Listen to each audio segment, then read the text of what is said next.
Hello विद्यार्थियों, welcome to my YouTube channel home success point. आइए science के महत्वपूर्ण टॉपिक को लेकर चलते हुए हम लोग आज आगे बढ़ते हैं, जो कि क्लास 10th के chapter reflection and reflection of light यानी प्रकाश का परावर्तन तथा अपवर्तन के चैप्टर को पढ़ते हुए आज हम गोलीय दर्पण संबंधी परिभाषाओं की बात करेंगे। जैसा कि हमने कल की क्लास में पढ़ लिया था कि गोलीय दर्पण क्या होते हैं, समतल दर्पण क्या होते हैं। आज हम चलते हैं गोलीय दर्पण संबंधी परिभाषाएं कुछ होती हैं, उनका अध्ययन हम लोग कर लेते हैं। चलिए देखते हैं। हमने आपको बता दिया था कि अगर कोई कांच का खोखला गोला है, अगर कोई कांच का एक खोखला क्या है, गोला है, अगर उसको बीच से तोड़ दिया जाए, मान लीजिए बीच से हमने काट दिया और एक भाग के उभरे तल पर पालिश कर दी जाए, एक भाग के ऊपरी तल पर पालिश कर दी जाए, फिर दूसरे भाग के दबे तल पर पालिश कर दी जाए, दबे तल पर पालिश कर दी जाए, तो ये दर्पण दो प्रकार के होते हैं। कौन कौन से? गोलीय दर्पण दो प्रकार के होते हैं। जिस दर्पण के उभरे तल पर पालिश हो और दबा तल क्या हो, चिकना चमकदार। जैसा हमने कल पढ़ा था कि अगर किसी दर्पण के गोलीय दर्पण के उभरे तल पर पालिश होगी तो दबा तल क्या हो जाएगा, चिकना और चमकदार हो जाएगा।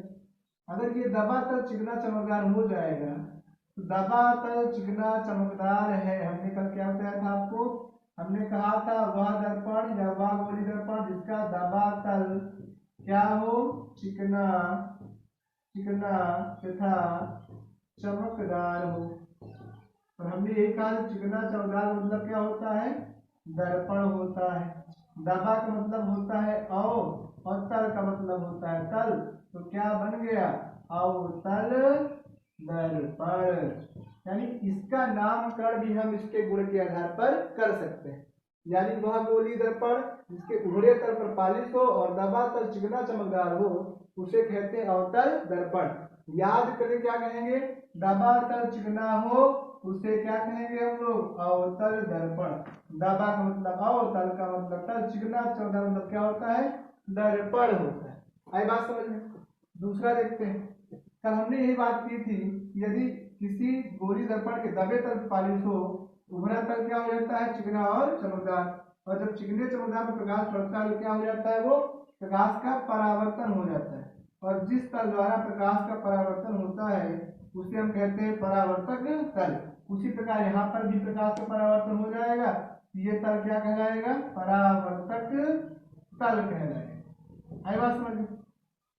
अब इसका नामकरण करते हैं।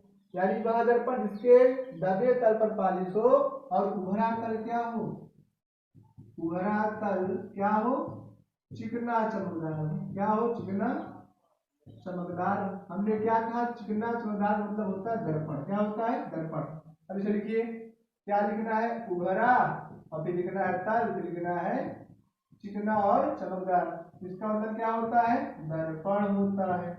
उभरा का मतलब होता है उत्तर। क्या होता है, उत्तर। साथ में लिखा हुआ है तल, तो क्या बन गया, उत्तल दर्पण।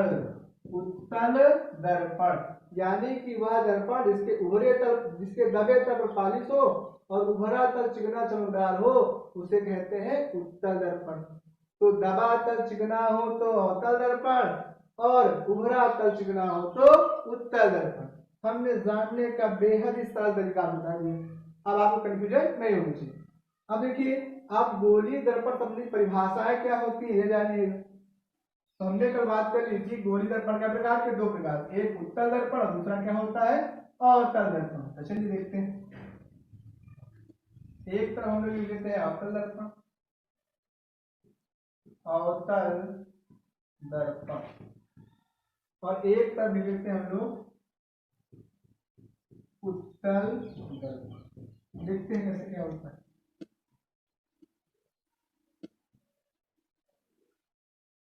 देखिए कौन सा दर्पण है, अवतल दर्पण। हमें पता है अवतल दर्पण को इस प्रकार बनाते हैं।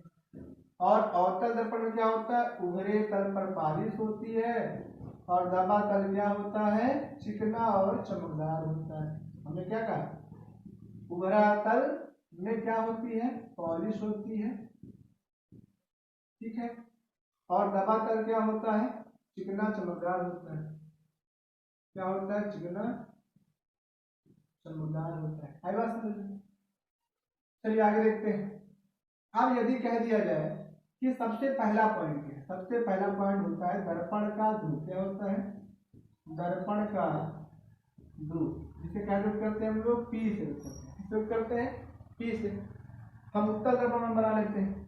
उत्तल दर्पण कैसा होता है, इस प्रकार होता है, जिसके दबे तल पर पालिश हो और उभरा तल क्या हो, चिकना चमकदार होता है, उसे हम कहते हैं हम उत्तल दर्पण। उभरा तल चिकना हो तो कौन सा दर्पण, उत्तल दर्पण। आई बात समझ।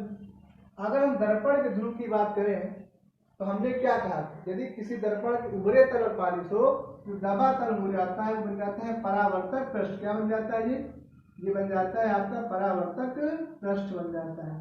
यानी इसका नाम हम लोग क्या रख सकते हैं, परावर्तक पृष्ठ। क्यों, क्योंकि प्रकाश से परावर्तन याद होता है। ये कौन सा पृष्ठ बन जाएगा आपका, परावर्तक पृष्ठ बन जाएगा। आई बात समझ। देखिए हम लोग क्या पढ़ रहे हैं, गोली दर्पण। तो गोली दर्पण, ये भी गोली दर्पण, ये भी गोली दर्पण। गोली दर्पण कितने प्रकार के होते हैं, दो प्रकार के। तो गोली दर्पण के परावर्तक पृष्ठ के मध्य बिंदु को क्या कहते हैं, दर्पण का ध्रुव कहते हैं। यानी गोली दर्पण के परावर्तक पृष्ठ के मध्य बिंदु को दर्पण का ध्रुव कहते हैं। इसे कैसे करते हैं, पी से व्यक्त करते हैं। याद रखिए ये भी गोली दर्पण है। कौन सा दर्पण है, उत्तल दर्पण। जिस प्रकार वहां पर दर्पण का ध्रुव है, उसी प्रकार यहाँ पर भी है।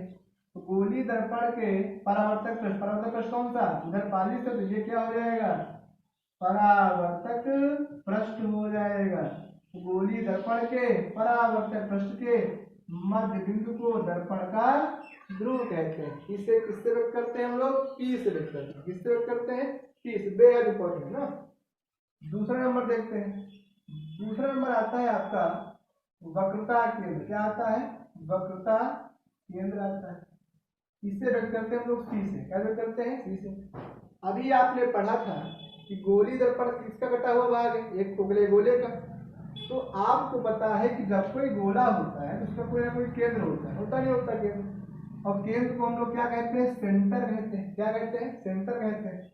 अब यदि इसी खोखले गोले को दो भाग में काटा है, एक वक्र के रूप में हो गया कि नहीं हो गया। तो जब वक्र का कोई केंद्र मानेंगे तो उसका नाम क्या पड़ जाएगा, वक्रता केंद्र। परिभाषा क्या बन जाती है, गोली दर्पण जिस खोखले गोले का कटा हुआ भाग होता है, गोली दर्पण जिस खोखले कटे हुए गोले का भाग होता है, उसके केंद्र को हम लोग क्या कहते हैं, वक्रता केंद्र कहते हैं। क्यों, क्योंकि गोला बनेगा नहीं बनेगा, बताइए। ये गोला कटा हुआ भाग ही तो था। यहाँ पर आपको पता है जब ये गोले कटा हुआ भाग है तो इसका केंद्र क्या कहलाएगा, वक्रता केंद्र कहलाएगा। क्या कहलाएगा, वक्रता केंद्र सी कहलाएगा। इसी प्रकार याद रखिए गोली दर्पण जिस खोखले गोले का भाग होता है उसके केंद्र को हम लोग क्या कहते हैं, उसके केंद्र को हम लोग कहते हैं वक्रता केंद्र। यहाँ पर क्या हो जाएगा, वक्रता केंद्र सी। और वक्रता केंद्र कैसे करते हैं, सी से व्यक्त करते हैं। ठीक है, आगे देखिए नंबर तीसरा, वक्रता त्रिज्या। वक्रता त्रिज्या क्या होती है, आर होती है। अब बात सुनिए, आपको पता है कि जब किसी गोले का केंद्र होता है और जो केंद्र से परिधि की दूरी होती है उसे क्या कहते हैं, वक्रता त्रिज्या कहते हैं, नहीं कहते। आपने वृत्त पढ़ा है, वृत्त पे आपने देखा होगा कि कोई गोला है या कोई वृत्त है जिसमें केंद्र से लेकर जो परिधि की दूरी होती है उसे त्रिज्या कहते हैं। तो यहाँ पर जब ये वक्र के रूप में है तो इसकी त्रिज्या क्या कहलाएगी, वक्रता त्रिज्या कहलाएगी। यानी कि ये कैसे करते हैं, इसको आर से करते हैं। कहाँ से करते हैं इसको, आर से। परिभाषा क्या बन गई, गोली दर्पण जिस कटे हुए खोखले गोले का भाग होता है उसकी त्रिज्या को हम वक्रता त्रिज्या कहते हैं। गोली दर्पण जिस कटे हुए गोले का भाग होता है उसकी त्रिज्या को हम लोग क्या कहते हैं, वक्रता त्रिज्या कहते हैं। इसे किस तरह करते हैं, कैपिटल आर से व्यक्त करते हैं। आई बात समझ में। आगे देखते हैं नंबर चौथा, मुख्य अक्ष क्या होती है, जान लेते हैं। मुख्य अक्ष देखिए प्रकार क्या लाइन होती है। अब बात सुनिए, त्रिज्या तो आपकी ये हो गई। अब जो मुख्य अक्ष है आपकी, मेन मुख्य अक्ष क्या है, ये जो वक्ता केंद्र सी है, जो आपका दर्पण का ध्रुव है, यहाँ पर दर्पण ध्रुव ये है, यहाँ पर क्या है वक्ता केंद्र ये, दोनों को मिलाने वाली रेखा है, दोनों को मिलाने वाली रेखा है, उसे हम लोग क्या कहते हैं, मुख्य अक्ष कहते हैं। यानी गोलीय दर्पण के वक्ता केंद्र तथा ध्रुव को मिलाने वाली रेखा क्या कहलाती है, मुख्य अक्ष कहलाती है। गोलीय दर्पण के वक्ता केंद्र तथा ध्रुव को मिलाने वाली रेखा क्या कहलाती है, मुख्य अक्ष कहलाती है। आई बात समझ में। नंबर 5 में देखिए, अगला 5वां नंबर आता है मुख्य फोकस। क्या आता है, इसे व्यक्त करते हैं हम लोग कैपिटल एफ से। अब जानिए, यहाँ पर आपका क्या है, दर्पण का ध्रुव है, तो यहाँ पर क्या है, वक्ता केंद्र है। तो दर्पण का ध्रुव तथा वक्ता केंद्र के मध्य बिंदु को हम लोग क्या कहते हैं, फोकस, मुख्य फोकस बिंदु कहते हैं। किसी गोलीय दर्पण के ध्रुव तथा वक्ता केंद्र के मध्य बिंदु को हम फोकस बिंदु कहते हैं। इसे किससे करते हैं, कैपिटल एफ से। याद रखिए, किसी गोलीय दर्पण के वक्ता केंद्र तथा ध्रुव के मध्य बिंदु को क्या कहते हैं हम लोग, दर्पण का मुख्य फोकस बिंदु कहते हैं। आई बात समझ में। आगे देखिए, अगला नंबर आपका है फोकस दूरी। क्या होती है, फोकस दूरी, इसे व्यक्त करते हैं स्मॉल एफ से। अब देखिए, ये मुख्य फोकस बिंदु और यहाँ पर इसमें मुख्य फोकस बिंदु है, तो मुख्य फोकस बिंदु से और दर्पण के ध्रुव की दूरी होती है, उसे क्या कहते हैं, मुख्य फोकस दूरी कहते हैं। आपको ये पता है कि अगर ये मुख्य फोकस बिंदु हो गया और ये भी मुख्य फोकस बिंदु हो गया, तो दर्पण में सभी दूरियां कहाँ से मापते हैं हम लोग, ध्रुव से मापते हैं। कहाँ मापते हैं, ध्रुव से, और आगे मापेंगे भी। तो दर्पण के ध्रुव यानी पी से जो फोकस बिंदु की एफ की दूरी है, उसे हम लोग क्या कहते हैं, फोकस दूरी कहते हैं। यानी किसी गोलीय दर्पण के मुख्य फोकस से जो दर्पण के ध्रुव के बीच की दूरी है, उसे हम मुख्य फोकस दूरी कहते हैं। उसी प्रकार यहाँ पर दर्पण के ध्रुव तथा मुख्य फोकस के मध्य की दूरी को क्या कहते हैं, फोकस दूरी कहते हैं। इसे स्मॉल एफ से व्यक्त करते हैं। नंबर 7वां देखते हैं। 7वां नंबर आपका है फोकस तल। क्या है सर, फोकस तल। फोकस तल है ना। देखिए, आप पता है यहाँ पर फोकस बिंदु है और यहाँ पर भी फोकस बिंदु है। यदि मुख्य अक्ष के लंबवत, कैसे, ये मुख्य अक्ष है और मुख्य अक्ष के लंबवत कहाँ से देखा जाए, मुख्य फोकस से जाए। कहाँ जाए, मुख्य फोकस। इसी प्रकार यहाँ पर भी मुख्य अक्ष के लंबवत, मुख्य अक्ष के लंबवत कहाँ से देखा जाए, मुख्य फोकस से। यहाँ पर जाए कैसे, देखो, मुख्य अक्ष के लंबवत, तो मुख्य अक्ष के लंबवत ये हो गया फोकस बिंदु से। कौन से, फोकस बिंदु से। देखो फोकस बिंदु है कि नहीं है, तो आपने देखा कि फोकस बिंदु से मुख्य अक्ष ये है, तो मुख्य अक्ष के लंबवत, लंबवत रेखा में डाल दी, मुख्य अक्ष के लंबवत हो गई। मुख्य फोकस से होकर जाने वाली रेखा को, मुख्य फोकस आपको ये है, तो मुख्य फोकस से होकर जाने वाली रेखा को क्या कहते हैं, फोकस तल कहते हैं। तो मुख्य अक्ष के लंबवत, मुख्य अक्ष के लंबवत मुख्य फोकस बिंदु से होकर जाने वाली रेखा को हम फोकस तल कहते हैं। यानी आप ये क्या हो जाएगा, ये बन जाएगा आपका फोकस तल बन जाएगा। इसका नाम रख दीजिए, क्या हो जाएगा, एन और एन डैश। ये भी क्या हो जाएगा आपका, एन और एन डैश। अब बात सुनिए, यदि आपको पता है कि दर्पण का द्वारक भी होता है, यानी इसको हमने क्या माना है, एन एन डैश माना है। 8वां नंबर, दर्पण का द्वारक। दर्पण का द्वारक क्या हो जाएगा, एम एम डैश। आपको पता है कि कोई भी दर्पण होगा या कोई गोला होगा, तो गोले को व्यास होता है नहीं होता, जो व्यास होता है उसे कैसे करते हैं हम लोग, डी से व्यक्त करते हैं। तो इसी प्रकार ये भी कटा हुआ गोले का भाग था, उसका भी कोई व्यास होगा। तो गोलीय दर्पण का जो व्यास होता है, जो गोलीय दर्पण का व्यास होता है, उसे हम लोग क्या कहते हैं, उसे हम लोग कहते हैं दर्पण का द्वारक। यानी गोलीय दर्पण के व्यास को हम लोग क्या कहते हैं, दर्पण का द्वारक कहते हैं। तो गोलीय दर्पण खोखले गोले का भाग होता है, उसके व्यास को हम लोग क्या कहते हैं, उसके व्यास को हम लोग कहते हैं दर्पण का द्वारक कहते हैं। इसे कैसे करते हैं, एम और एम डैश। तो आपने जान लिया दर्पण द्वारक क्या होता है, एम एम डैश। एक बात पुनः रिवाइज कर लीजिए। देखिए, सबसे पहली बात है दर्पण का ध्रुव। गोलीय दर्पण के गोलीय दर्पण के परावर्तक पृष्ठ कौन सा? फारिस के पीछे वाला पृष्ठ क्या होता है? परावर्तक पृष्ठ होता है। तो वो ये परावर्तक पृष्ठ है।